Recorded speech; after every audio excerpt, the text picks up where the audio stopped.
11, I'm Elinor Barker, and now I'm off to school. I started cycling when I was 10 years old.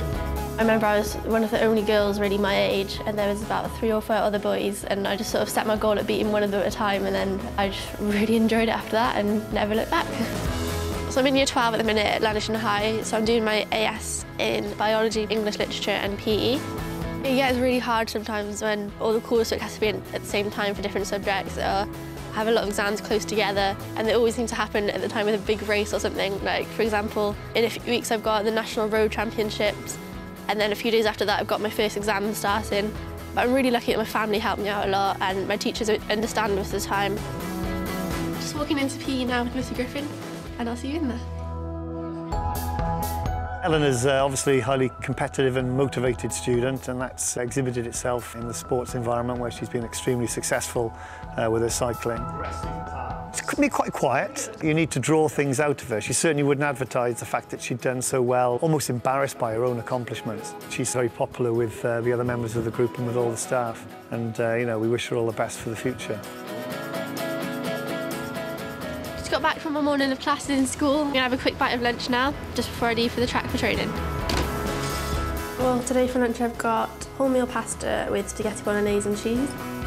Wholemeal pasta is gonna give me the carbs to hopefully get through a road ride and a track session. I've got some meats and cheese in my sauce, which is gonna give me some protein to recover from the weekend and yesterday's training.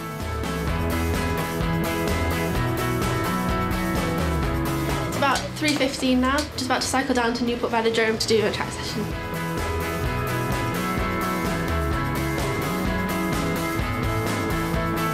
Right now I'm in the storeroom of Newport Velodrome, and I came here just to make sure that everything was alright with my bike. It's important to do because if you rush it you could like wear the bolts down, or if you get something wrong and something happens with your bike when you're riding it, it could cause a pretty big crash.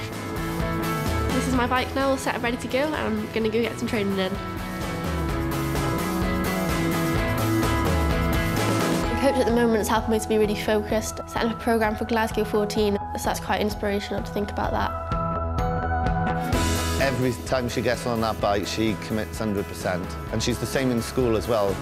One of the first things she said to me was, when we talked to them about their goals, was she wanted the world record in the individual pursuit, which is 2 kilometres for junior girls. So, you know, straight away, people say it, but then you can also tell when people mean it. For me, it shows that sort of commitment.